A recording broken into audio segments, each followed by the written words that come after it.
Good morning अभय, good morning.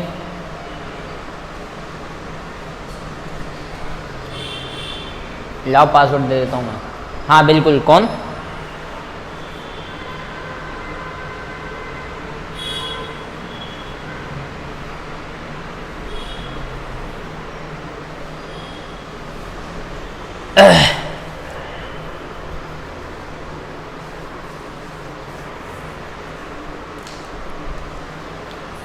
सब लोग अपनी अपनी वीडियो ऑन कर लो।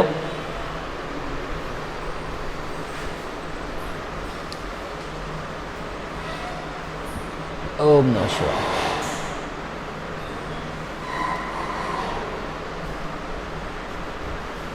स्टार्ट करते हैं पढ़ाना।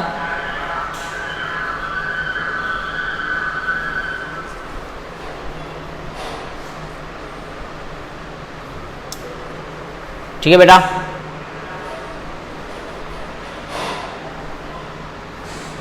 चलो।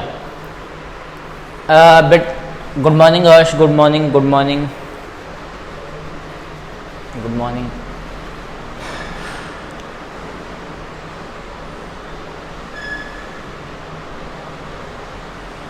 ठीक है, चलें करें पढ़ाना स्टार्ट। ठीक बेटा, बेटा आज अपन लोग स्टार्ट कर रहे हैं ट्रिग्नोमेट्री चैप्टर, है ना। कौन सा चैप्टर स्टार्ट कर रहे हैं? ट्रिग्नोमेट्री। ठीक है, अब ध्यान देना इस चैप्टर के अंदर। पहले थोड़ा सा इसके बारे में थोड़ा सा अपन पढ़ लेते हैं कि ट्रिग्नोमेट्री चैप्टर में क्या क्या आप लोग पढ़ने वाले हो। तो बेटा ट्रिग्नोमेट्री को अगर अपन थोड़ा सा बांटें, स्प्लिट करें, तो ये दो वर्ड से मिलकर बन रहा है। एक तो किससे मिलकर बनाई है? टिगोनो, और एक है ये मेट्री। दो अलग अलग वर्ड हैं इसके। टिग्नो का मतलब होता है ट्राई एंगल, एंड मेट्री का मतलब होता है मेजरमेंट। मेजरमेंट, है ना। तो बेटा ट्रिग्नोमेट्री में आप ट्राइंगल का मेजरमेंट के बारे में पढ़ोगे। जो ट्राइंगल होगा उसके अंदर 3 एंगल होंगे, और उन 3 एंगल के मेजरमेंट से रिलेटेड चीजें आप पढ़ने वाले हो किसके अंदर? ट्रिग्नोमेट्री के अंदर। ठीक है, अब ट्रिग्नोमेट्री किस किस के ऊपर वैलिड है? अगर हम हिंदी में बोले तो इसको हम बोलते हैं त्रिकोणमिति। त्रि मतलब 3, कोण मतलब एंगल, और मिति मतलब मेजरमेंट। मतलब 3 कोणों का मेजरमेंट के बारे में जो हम स्टडी करते हैं वो किसके अंदर पढ़ करते हैं बेटा? ट्रिग्नोमेट्री के अंदर करते हैं। मतलब एक्चुअली बेसिकली हम ये बोलेंगे कि trigonometry is valid only for triangle. केवल और केवल ये वैलिड है बेटा किसके लिए? ट्राइंगल के लिए वैलिड है। ठीक है, उसके अलावा और क्या बोल सकते हैं? उसके अलावा ये बोल सकते हैं कि इसके अंदर जो 3 एंगल आएंगे उसके ऊपर हम स्टडी करेंगे। अब बेटा ट्रिग्नोमेट्री जो होता है ना बेटा, ट्रिग्नोमेट्री के अंदर कुछ रेशोज होते हैं जिनको हम बोलते हैं त्रिकोणमितीय अनुपात। वो टोटल कितने होते हैं? 6 होते हैं क्वांटिटी में, जो आप लोगों को कंटिन्यूअसली याद करने हैं। वो कंटिन्यूअसली इसलिए याद करने हैं जिससे आप लोगों को फॉर्मूला याद करने में आसानी हो। ठीक है, तो कौन कौन से होते हैं? सबसे पहले आता है आपका साइन, ठीक है, देन आता है आपका कॉस, देन आपका आता है टेन, देन आपका आता है कॉट, देन आता है सेक, और देन आता है आपका कोसेक, है ना। और ये कंटिन्यूटी में याद करने, बीच में कुछ भी स्किप नहीं करना बेटा। इसमें बोलो चीज नहीं आई समझ में? ट्रिग्नोमेट्री में आप ये 6 रेशो के बारे में बात करोगे। एक तो होता है आपका साइन रेशो, एक होता है कॉस, एक होता है टेन, एक होता है कॉट, एक होता है सेक, और एक होता है कोसेक। समझ में आ रही है चीजें क्या बोलना चाह रहा हूं मैं? भाई त्रिकोणमिति में आप जो भी चीज देखोगे ना वो इसी से रिलेटेड देखोगे, और कुछ भी दिखाई देने को नहीं मिलेगा आप लोगों को। ठीक है, ये 6 रेशो आप लोगों को कंटिन्यूटी में याद करने हैं। क्यों कंटिन्यूटी में याद करने हैं? जिससे आप लोगों को क्या आ सके, जिससे आप लोगों को जो फॉर्मूला मेकिंग है ना वो इजी हो सके, वो आसानी से आप लोगों को, आप लोग जो है वो फॉर्मूला को याद कर सको। ठीक है बेटा, चलो अपन बात करते हैं किसकी? साइन की। अच्छा, इनके साथ में यहाँ पे हम लगा देते हैं थीटा। इसको हम क्या बोलते हैं बेटा? थीटा। क्या बोलते हैं इसको हम? थीटा। थीटा, थीटा का मतलब होता है ये एंगल होता है एक्चुअली में। ये जो थीटा दिख रहा है ना आप लोगों को, ये एक्चुअल में क्या होता है? एंगल होता है। ठीक है, तो साइन थीटा लिख सकते हो। यहाँ थीटा की जगह आप अल्फा ले सकते हो, बीटा ले सकते हो, गामा ले सकते हो, कुछ भी ले सकते हो, ए बी सी डी कुछ भी ले सकते हो। ठीक है, तो आप लोगों को कंफ्यूज नहीं होना बेटा। ये जो alpha beta gamma alpha A B C D ये सारे के सारे क्या होते हैं बच्चा? एंगल होते हैं। क्या होते हैं? ये कोण होते हैं। ठीक है, ठीक है, ऐसे अपन cos थीटा ले सकते हैं, tan थीटा ले सकते हैं, cot थीटा ले सकते हैं, sec थीटा ले सकते हैं, cosec थीटा ले सकते हैं। बोलो यहाँ तक कोई इशू है? ठीक है, मैंने क्या क्या बताया आप लोगों को कि जो ट्रिग्नोमेट्री होती है, ट्रिग्नोमेट्री में हम बेसिकली किस चीज की स्टडी करते हैं। ट्रिग्नोमेट्री का मतलब होता है तीन एंगल का मेजरमेंट, मतलब जिसमें अपन तीन एंगल के मेजरमेंट के ऊपर स्टडी करें उसको क्या बोला जाता है बेटा, ट्रिग्नोमेट्री बोला जाता है। ठीक है, फिर मैंने बोला ट्रिग्नो का मतलब क्या होता है, ट्राई एंगल में ना, उसके बाद में मेट्री का मतलब होता है मेजरमेंट, मतलब तीन एंगल के ऊपर क्या किया जाए, मेजरमेंट किया जाए, उसके ऊपर स्टडी की जाए, वो क्या होती है, मैथ्स की एक ब्रांच होती है, उसको अपन क्या बोलते हैं, ट्रिग्नोमेट्री बोलते हैं। ठीक है, बेसिकली इसका मतलब ये हुआ कि जो ट्रिग्नोमेट्री है it is only valid for triangle, ये केवल और केवल किसके ऊपर वैलिड है बेटा, ट्राइंगल के ऊपर वैलिड है। किसके ऊपर वैलिड है, केवल और केवल ये ट्राइंगल के ऊपर वैलिड है। फिर मैंने बोला कि ट्रिग्नोमेट्रिक रेशियो होते हैं कुछ, त्रिकोणमितीय अनुपात होते हैं कुछ, जिनमें साइन थीटा होता है, कॉस थीटा होता है, टेन थीटा होता है, कॉट थीटा होता है, सेक थीटा होता है और कोसेक थीटा होता है, और इसको आपको क्या करना है, कंटिन्यूटी में याद करना है। पहले साइन पे कॉस पे टेन पे कॉट, है ना, मतलब कंटिन्यूटी में याद करना है। ऐसा नहीं है कि बीच में आप लोग किसी को मतलब पहले साइन को लिया और फिर कॉसेक को लिया है, नहीं ऐसा नहीं है। ठीक है, वैसे कर सकते हो याद आप लोग, कोई इश्यू वाली बात नहीं है, लेकिन वही बात है कि फॉर्मूला जब ही याद हो पाएगा जब आप इनको कंटिन्यूटी में याद करोगे। ठीक है, चलो फिर उसके बाद में देखो बात करूं मैं साइन थीटा की, तो साइन थीटा का एक फॉर्मूला होता है, क्या होता है बच्चा, 1 कॉसेक थीटा। अभी अभी तुम लोगों को समझ में आएगा कि मैंने क्यों बोला कि कंटिन्यूटी में याद करना है। साइन थीटा का फॉर्मूला होता है 1 कॉसेक थीटा, मतलब साइन थीटा का जो उल्टा होगा ना बेटा वो क्या होगा, कॉसेक होगा। ऐसे ही कॉस थीटा की बात करूं तो कॉस थीटा का उल्टा क्या होता है, कॉस थीटा का उल्टा होता है सेक थीटा। टेन थीटा का उल्टा क्या होता है, टेन थीटा का उल्टा होता है कॉट थीटा। कॉट का उल्टा क्या होता है, 1/tan थीटा, है ना। और सेक का उल्टा होता है आपका क्या, सेक का उल्टा होता है 1 कॉस थीटा, और कॉसेक का उल्टा होता है 1 साइन थीटा। ठीक है, अब देखो इधर ध्यान दो, साइन का उल्टा मैंने बोला कॉसेक, साइन का उल्टा कॉसेक। ठीक है, मतलब साइन की वैल्यू 1 कॉसेक, तो कॉसेक की वैल्यू 1 साइन। समझ में आया कुछ। ठीक है, मैंने क्यों बोला कंटिन्यूटी में याद करना है भाई, साइन की वैल्यू 1 कॉसेक, तो कॉसेक की वैल्यू 1 साइन। ऐसे ही कॉस की वैल्यू 1 सेक, कॉस की वैल्यू क्या है, 1 सेक, मतलब कॉस का उल्टा क्या है बेटा, सेक है, तो सेक का उल्टा क्या होना चाहिए, कॉस होना चाहिए। चीज समझ में आ रही है क्या बोल रहा हूं मैं भाई, कॉस का उल्टा क्या है, सेक है, तो सेक का उल्टा क्या होना चाहिए, कॉस होना चाहिए। ऐसे ही देखो टेन का उल्टा क्या होता है, कॉट, भाई tan equal to 1 cot theta, तो ऐसे ही कॉट का उल्टा क्या होगा आपके पास में 1/tan थीटा। ठीक है, तो कंटिन्यूटी में याद करोगे तो फॉर्मूला याद करने में आसानी रहेगी। इज दैट क्लियर, कोई इशू। ठीक है, इसके अलावा इसके और भी बहुत सारे फॉर्मूले होते हैं जो आप लोगों को याद करने हैं। ठीक है, क्योंकि बेटा जब भी प्रूव दैट का क्वेश्चन आएगा ना, प्रूव दैट वाला क्वेश्चन आएगा जब भी, तब आप लोगों को इन फॉर्मूलों की रिक्वायरमेंट होगी ही होगी। ठीक है, फॉर्मूले याद नहीं होंगे क्वेश्चन नहीं होता आएगा। ठीक है, समझ में आता है चीज। इसके अलावा टेन का एक फॉर्मूला होता है जो आप लोगों को याद करना है, tan theta equal to sine theta upon cos theta. क्या होता है, tan theta equal to sine theta upon cos theta. और हमें यह चीज पता है कि टेन का उल्टा कौन है, टेन का उल्टा कॉट है। टेन का उल्टा क्या है, कॉट है। अगर टेन का फॉर्मूला साइन अपॉन कॉस है तो कॉट का फॉर्मूला क्या बनेगा, cos theta upon sine theta बनेगा। बोलिए चीज आ रही है नहीं आ रही है समझ में। क्या बोला मैंने कि अगर टेन का फॉर्मूला साइन अपॉन कॉस है, टेन का फॉर्मूला अगर साइन अपॉन कॉस है तो कॉट का फॉर्मूला क्या बनेगा, कॉस अपॉन साइन बनेगा। समझ में आया नहीं आया, तो ये कुछ फॉर्मूलाज हैं। ठीक है, और एक और फॉर्मूले आप लोगों को याद करने हैं। वैसे तो इसकी एक आइडेंटिटी वाले फॉर्मूले भी हैं जो अभी नहीं बता रहा हूं मैं तुम लोगों को, जब अपन क्वेश्चंस करेंगे जब बताऊंगा। अभी कुछ फॉर्मूले और याद करने हैं आप लोगों को कि क्या sine 90 minus theta, sine 90 minus theta equal to होता है कॉस थीटा। ठीक है, मतलब साइन 90 माइनस थीटा, थीटा क्या है बेटा, ये एंगल है ना, थीटा क्या है एंगल, मतलब साइन 90 माइनस थीटा किसके इक्वल होगा बेटा, कॉस थीटा के इक्वल होगा। ऐसे अगर मैं कॉस की बात करूं, cos 90 minus theta equal to क्या होगा बेटा आपके पास में, साइन थीटा होगा। बोलिए यहां तक चीजें समझ में आई नहीं आई। ठीक है, sine 90 minus theta cos theta, cos 90 minus theta sine theta. Then tan 90 minus theta, tan 90 minus theta होगा किसके बराबर, कॉट थीटा के बराबर। एंड कॉट 90 माइनस थीटा होगा किसके बराबर, टेन थीटा के बराबर। ठीक है, इसके बाद मैं बात करता हूं मैं किसकी, सेक की। तो सेक 90 माइनस थीटा होता है cosec theta, and cosec 90 minus theta होगा आपका सेक थीटा। ठीक है, ये कुछ फॉर्मूले हैं जो आप लोगों को क्या करने हैं बच्चा, याद करने हैं। ठीक है, देखो याद करने में ज्यादा मुश्किल नहीं आएगी। साइन का रिलेशन कॉस के साथ में, मतलब साइन का रिलेशन कॉस के साथ में, और कॉस का रिलेशन किसके साथ में, साइन के साथ में। Sine 90 minus theta equal to cos theta, और cos 90 minus theta equal to sine theta. Tan का रिलेशन कॉट के साथ में, तो कॉट का रिलेशन टेन के साथ में। या देखो tan 90 minus theta equal to cot theta, और cot 90 minus theta equal to tan theta. ठीक है, उसके बाद में सेक का रिलेशन कोसेक के साथ में और कोसेक का रिलेशन सेक के साथ में, मतलब देखो sec 90 minus theta equal to cosec theta और cosec 90 minus theta equal to sec theta. बोलो यहाँ तक चीज समझ में नहीं आई? तो ये कुछ फॉर्मूलाज है जो आप लोगों को याद करने हैं, ठीक है। लेकिन आज जो क्वेश्चंस में बताऊंगा उनमें इन फॉर्मूले का बहुत कम योगदान है, ठीक है। तो मैं कुछ चीजें बताऊंगा वो आप लोगों को करनी है, ठीक है। पहले इनको राइट डाउन कर लो या फिर कैप्चर कर लो, जल्दी करो फटाफट, जल्दी करो बेटा।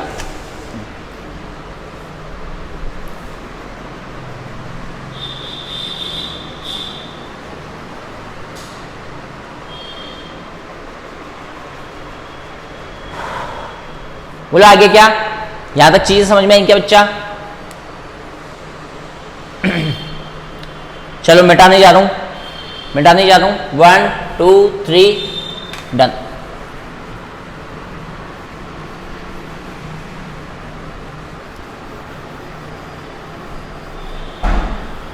बेटा जब भी मैं इस चैप्टर को उठाऊंगा तो ये फॉर्मूलाज आप लोगों को याद होने चाहिए ना।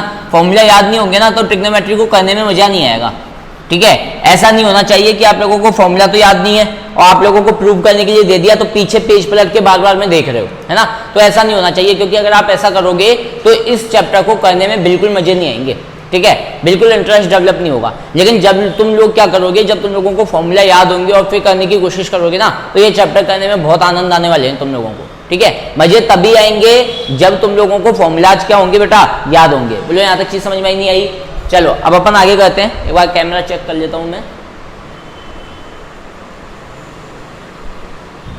चलो अब एक टेबल है जिससे रिलेटेड आज अपन क्वेश्चन करने वाले हैं ना, वो टेबल आप लोगों को याद होनी चाहिए, ठीक है। उससे पहले एक 2-3 फॉर्मूलाज और याद कर लो। क्या? ट्रिग्नोमेट्रिक रेशियो के फॉर्मूलाज होते हैं कुछ। ट्रिग्नोमेट्रिक रेशियो के फॉर्मूलाज होते हैं 3। कौन कौन से होते हैं बेटा? पीबीपी अपॉन HHB, है ना। याद करने का तरीका क्या है? पीले बेटा पीले, या फिर पंडित बद्री प्रसाद हर हर बोले, ठीक है। कुछ भी याद कर लो, पीले बेटा पीले, हरी हरी बोतल, कुछ भी कैसे भी याद कर लो, तुम्हारी मर्जी है ना। पीबीपी अपॉन HHB, है ना। अभी पहले मैं इसको थोड़ा सा समझा देता हूं कि मान लो आपके पास में कोई तो एक ट्राइंगल है, ठीक है।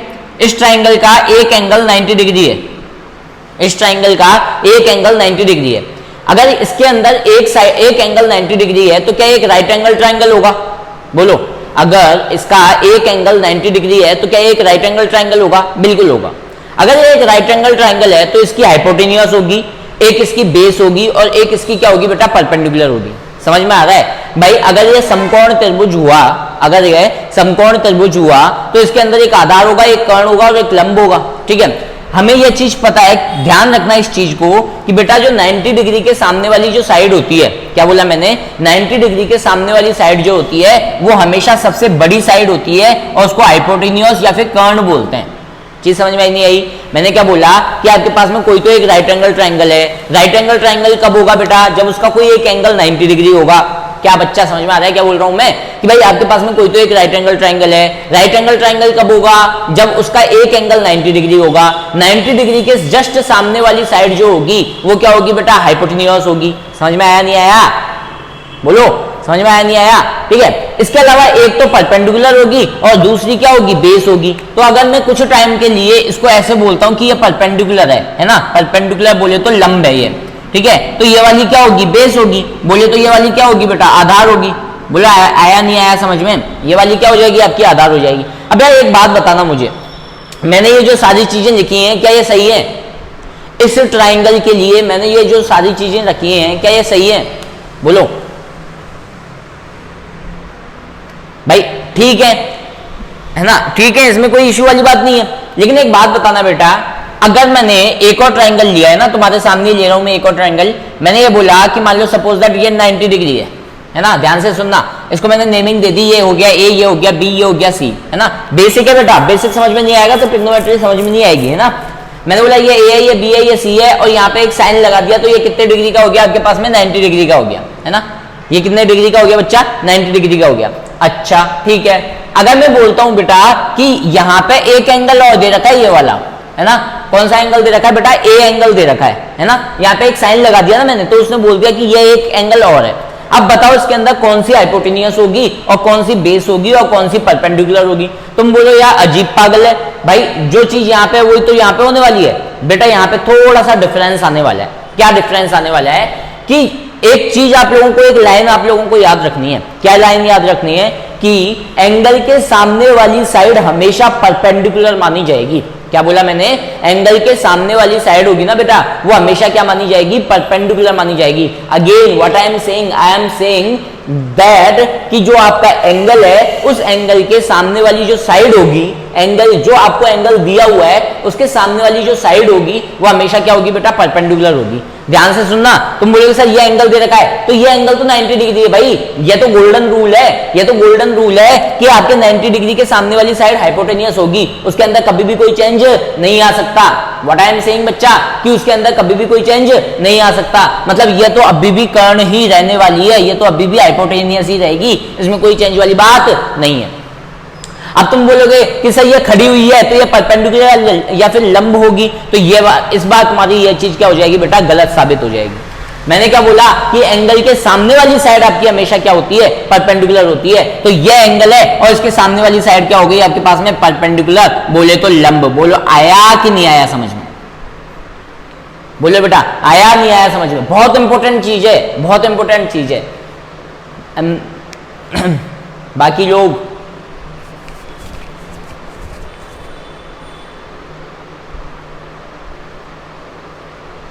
ठीक, तो ये वाला आपका परपेंडिकुलर हो गया और ये वाला क्या हो गया बेटा? बेस हो गया। बोलो माथा खनका नहीं खनका? क्यों? क्योंकि अभी तक तुम लोग समझते थे कि जो चीज खड़ी हुई है वो परपेंडिकुलर होगी, ठीक है, तो वो गलत है, तो वो गलत है। वो बेटा तभी माना जाएगा, ऐसी कंडीशन तभी आएगी जब आप लोगों के पास में कोई एंगल गिवन नहीं है, कोई एंगल गिवन नहीं है तो ही आप बोल सकते हो कि ये परपेंडिकुलर है और ये बेस है। लेकिन अगर एंगल आ गया तो एंगल के सामने वाली साइड हमेशा क्या होगी? परपेंडिकुलर होगी और बाकी बची हुई साइड क्या होगी? बेस होगी, क्योंकि हाइपोटेनियस में तो कभी कोई चेंज नहीं आता। हाइपोटेनियस तो हमेशा 90 डिग्री के सामने वाली होती है।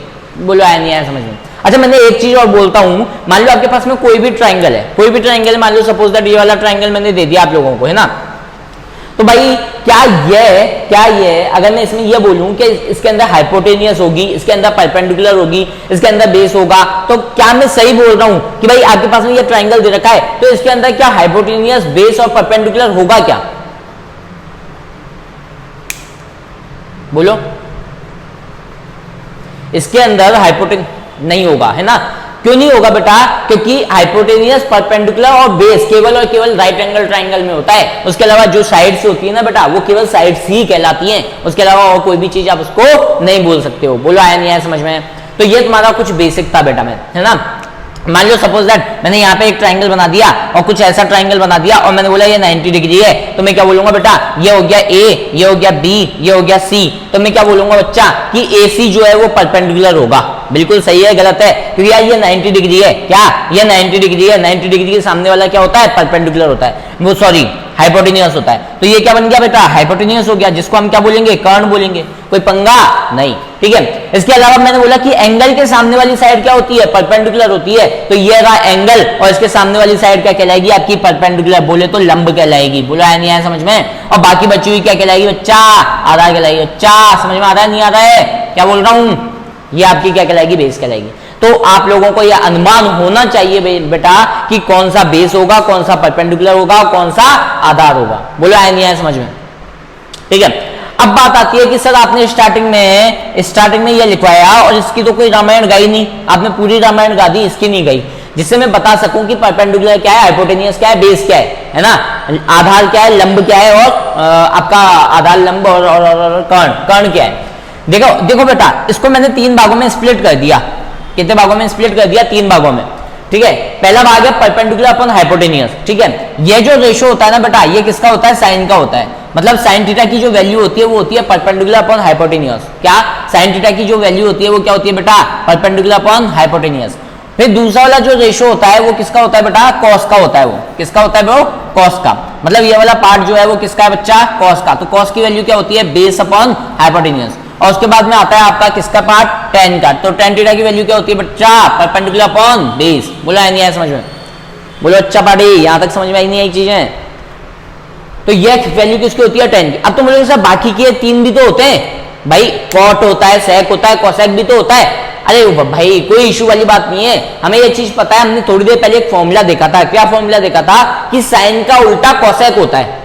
देखा था नहीं देखा था, हमने थोड़ी देर पहले एक फॉर्मूला देखा था कि साइन का उल्टा कोसेक होता है, मतलब sine equal to 1 upon cosec. पढ़ा था नहीं पढ़ा था क्या, मैंने क्या बोला था, sine theta equal to 1 upon cosec theta. ठीक है, तो साइन थीटा अगर p अपॉन h है, sine theta equal to p upon h है, तो कोसेक क्या होगा, उल्टा बना देगा उसको, मतलब वो क्या बन जाएगा h अपॉन p बना देगा।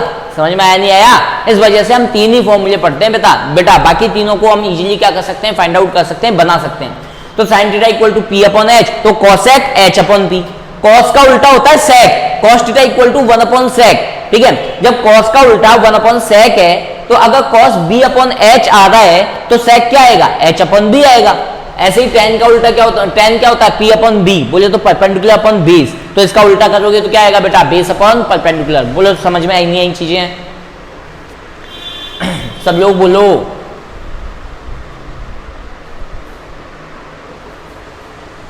ठीक है, चलो ये था बेटा आप लोगों का बेसिक, है ना, ये थोड़ा बहुत बेसिक था।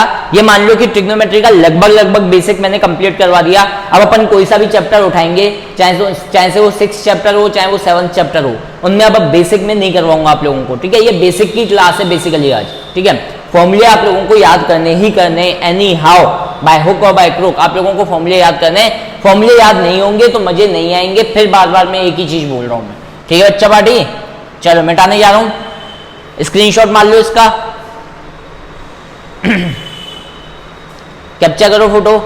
ठीक, और जो लोग वीडियो देख रहे हैं वो पॉज करके और इनको उतार लिया करो, है ना। चलो मिटाने जा रहा हूं, 1 2 3 4 डन।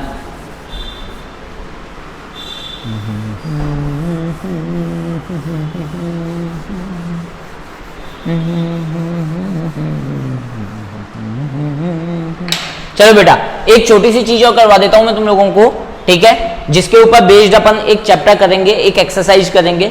ठीक है, वो छोटी सी चीज क्या है सुनना। उसमें होता है बेटा किसी भी एंगल की वैल्यू फाइंड आउट करना, जैसे 0 डिग्री, 30 डिग्री, 45 डिग्री, 60 डिग्री और 90 डिग्री। आपके सिलेबस में ये 5 ही एंगल है, 0 डिग्री, 30 डिग्री, 45 डिग्री, 60 डिग्री और 90 डिग्री। ये 5 एंगल हैं और इन पांचों एंगल की वैल्यू आप लोगों को पता होनी चाहिए। तो इसको याद करने के लिए, मतलब याद नहीं करना, आप लोगों को मैं बता देता हूं कैसे निकालते हैं, है ना। चलो कोई बात नहीं, पहले अपन लिख देते हैं यहाँ पे साइन थीटा, देन अपन लिखेंगे यहाँ पे कॉस थीटा, देन यहाँ पे अपन लिखेंगे टेन थीटा, देन आपके बाद में क्या आएगा कॉट थीटा, देन क्या आएगा सेक थीटा और लास्ट वन क्या आएगा बेटा आपके पास में कोसेक थीटा, है ना। ये तो मैं तुम लोगों को बता चुका हूं कि भाई ये आप लोगों को कंटिन्यूटी में याद रखना है ना, इसमें कोई शक वाली बात नहीं। चलो ऊपर क्या करना है बेटा, आप लोगों को एंगल लिख देने हैं। ठीक है, एंगल में क्या क्या आ जाएगा बेटा, क्या क्या बोला मैंने, 0 degree, then 30 degree, then 45 degree, then 60 degree, then 90 degree, है ना। ये 5 एंगल आप लोगों को पढ़ने हैं। कौन कौन से, 0, 30, 45, 60 एंड 90। अब बेटा इसको याद करने की ट्रिक क्या है, आप लोगों को क्या करना है, इनके नीचे 0 से लेके 4 तक गिनती लिखनी है। 0 1 2 3 4 क्या करना है, 0 से लेके 4 तक गिनती लिखनी है। 0 1 2 3 4 लिख दोगे। लिखने के बाद में सबके अपॉन में 4 का डिवाइड दे देना है। सबके अपॉन में किसका डिवाइड दे देना है बच्चा, 4 का डिवाइड दे देना है, अपॉन 4 अपॉन 4 अपॉन 4। बोले आया नहीं आया समझ में, इतनी चीज समझ में आई क्या भाई। 0 से लेके 4 तक आपको गिनती लिखनी है, टेबल लिखनी है, उसके बाद में सबके नीचे 4 का क्या कर देना है, डिवाइड दे देना है। और डिवाइड देने के बाद में उसका क्या ले लेना है, स्क्वायर रूट ले लेना है। इस तरीके से क्या ले लेना है, उसका स्क्वायर रूट ले लेना है, इस तरीके से। बोलो पल्ले पड़ा नहीं पड़ा बच्चा, बोलो पल्ले पड़ा नहीं पड़ा, इतनी चीज समझ में आई। हाँ, अब क्या मैं इसको सॉल्व कर सकता हूं, बिल्कुल सॉल्व कर सकता हूं, नहीं कर सकता हूं मैं इसको, बिल्कुल कर सकता हूं। ठीक है, जब मैं इसको सॉल्व करूंगा बेटा 0/4 की वैल्यू क्या आएगी, 0 ही आने वाली है भाई। 0 में किसी भी चीज का डिवाइड दूंगा तो 0 ही आएगा ना। फिर उसके बाद में देखो 1 का स्क्वायर रूट क्या होता है, 1 होता है, और 4 का स्क्वायर रूट क्या होता है, 2 होता है भाई। 1 का स्क्वायर रूट 1 और 4 का स्क्वायर रूट कैसे निकालते हो भाई, स्क्वायर रूट निकालना है मान लो मेरे को 4 का, तो 4 को मैं क्या लिखूंगा, अंडर रूट ऑफ 2 इंटू 2 लिखूंगा। अब कोई भी चीज स्क्वायर रूट के अंदर 2 टाइम आती है तो सिंगल टाइम होके बाहर निकल जाती है। क्या बोला मैंने, अगर कोई भी वैल्यू स्क्वायर रूट के अंदर 2 टाइम आ रही है, कितनी बार आ रही है, 2 टाइम आ रही है, तो वो सिंगल टाइम होके बाहर निकल जाएगी, मतलब 2 बच जाएगा। ओ समझ में आया क्या, क्या बोल रहा हूं, इसका मतलब ये 1/2 बन गया। चलो इतनी चीज समझ में आई क्या। अच्छा ये चीज देखो कट रही है यहाँ पे, है ना, कट रहा है नहीं कट रहा है भाई, 2 से 4 पूरा कट रहा है ना, तो यहाँ पे क्या 1 का स्क्वायर रूट तो 1 ही होगा और 2 का स्क्वायर रूट 2 हो जाएगा, अंडर रूट 2, है ना। अब देखो 3 का स्क्वायर रूट 3 और 4 का स्क्वायर रूट 2, है ना, 4/1 कट गया, ये यहाँ पे क्या रह गया, 1 रह गया। बोलो यहां तक चीज समझ में आई क्या। अरे भाई ये वैल्यू कैसे आई, समझ में आया क्या, सब लोग बोलो, ये वैल्यू कैसे आई, समझ में आया, है ना। अब देखो आगे, अब क्या करना है बेटा, साइन में जो भी वैल्यू आई ना, कॉस में उसको फ्लिप कर देना है, उल्टा नहीं करना, उल्टा नहीं करना है, फ्लिप कर देना है। मतलब ये वाली वैल्यू को उठा के ऐसे फ्लिप कर दो, मतलब देखो 1 तो यहां आ जाएगा, देन √3/2 आ जाएगा, देन 1/√2 आ जाएगा, देन 1/2 आ जाएगा, देन 0 आ जाएगा। देखो भाई ये वैल्यू इधर पहुंच गई, ये वैल्यू इधर आ गई, ये वैल्यू इधर आ गई, ये वैल्यू इधर आ गई, ये वैल्यू इधर आ गई, मतलब मैंने फ्लिप कर दिया, ये फ्लिप कर दिया, ये वाली है उठा के ये फ्लिप कर दिया, तो cos थीटा की वैल्यू आ गई। भाई समझ में आ रहा है नहीं आ रहा है, क्या बोल रहा हूं मैं, कुछ भी नहीं किया, पहले तो अपन ने 0 से लेके 4 तक गिनती लिखी, गिनती लिखने के बाद में 4 का डिवाइड दिया, उसका स्क्वायर रूट लिया, तो मेरे पास में साइन की वैल्यू आ गई, साइन की वैल्यू को फ्लिप किया तो कॉस की वैल्यू आ गई। समझ में आया क्या, बोलो समझ में आया क्या। अब मुझे बेटा tan का एक फॉर्मूला पता है, अगर तुम लोगों को अभी मैंने थोड़ी देर पहले बताया था, tan का फॉर्मूला होता है sin अपॉन cos। क्या फॉर्मूला होता है tan का, sin अपॉन cos। तो कुछ भी नहीं करना, इन दोनों को डिवाइड दे देना है ना। अच्छा मैं एक छोटी सी शॉर्ट ट्रिक बताऊं, तो जब डिवाइड दोगे तो नीचे वाली वैल्यू तो कट जाएंगी और ऊपर वाली वैल्यू रह जाएंगी। क्या बोला मैंने, जब इनको डिवाइड दोगे ना बेटा तो नीचे वाली वैल्यू तो कैंसिल आउट हो जाएंगी। करके दिखाऊं, 1/2 डिवाइड बाय √3/2, है ना, तो ये चीज क्या बन जाएगी, 1/2 है ना वो, सॉरी 1/2 और डिवाइड की जगह मल्टीप्लाई का साइन और ये उल्टा हो जाएगा, 2 से 2 खत्म हो गया। तो देखो ढंग से ऊपर ऊपर की वैल्यू रह गई 1/√3, ये देखो ऊपर ऊपर की वैल्यू रह गई। तो आप लोगों को उनमें डिवाइड बार बार करके नहीं देखना है, आप लोगों को क्या कर देना है, ऊपर ऊपर की वैल्यू ले लेनी है। तो देखो 0/1 0, 1/√3 1/√3 बन जाएगा, 1/1 1, √3/1 √3। समझ में आ रहा है क्या। ऐसे ही देखो यहाँ पे 1/0 और 1/0 ध्यान रखना क्या होता है बेटा, इन्फिनिटी होता है। 1/0 जो होता है, ये चीज ध्यान रखना, 0/1 तो होता है 0 और 1/0 जो होता है वो होता है इन्फिनिटी। समझ में आया क्या, तो ये दोनों चीजें ध्यान रखना। अब जो कॉट की वैल्यू है उसमें tan को फ्लिप कर देना है ऐसे, है ना, जैसे साइन को फ्लिप किया था अपन ने, FLIP फ्लिप तो समझते हो ना भाई, साइन को फ्लिप किया था, ऐसे tan को फ्लिप कर देना है और फ्लिप करने के बाद में मेरे पास में क्या आ जाएगा, इन्फिनिटी, फिर √3, फिर 1, देन 1/√3 और लास्ट में क्या आ जाएगा बच्चा पार्टी 0। बोला है नहीं आया समझ में यहां तक। फिर उसके बाद में मुझे सेक की वैल्यू निकालनी है ना। सेक की वैल्यू मुझे ये पता है कि कॉस का उल्टा सेक होता है, कॉस का उल्टा क्या होता है, सेक उल्टा होता है ना। कॉस का उल्टा क्या होता है बच्चा, सेक होता है। कैसे भी निकाल लो, ऐसे भी निकाल सकते हो और दूसरा तरीका भी है, लेकिन इजी तरीका है कि कॉस का उल्टा सेक होता है, ठीक है। तो कॉस क्या है, पहला वाला 1/1, तो यह भी 1/1 हो जाएगा भाई, उल्टा करोगे तो भी 1/1 ही रहना है। फिर √3/2 का उल्टा करोगे तो यहाँ पे क्या आ जाएगा, 2/√3। 1/√2 को उल्टा करोगे तो क्या आ जाएगा, √2/1 और 1/2 को उल्टा करोगे तो 2 आ जाएगा। एंड ओवर हियर यहाँ पे क्या लिखा हुआ है एक्चुअल में, बेसिकली ये लिखा हुआ है जहां कुछ नहीं होता वहां 1 होता है, तो ये लिखा हुआ है 0/1 और 0/1 को उल्टा करोगे तो 1/0 बनेगा और 1/0 क्या कहलाता है बेटा, इन्फिनिटी। बोला है नहीं आया समझ में।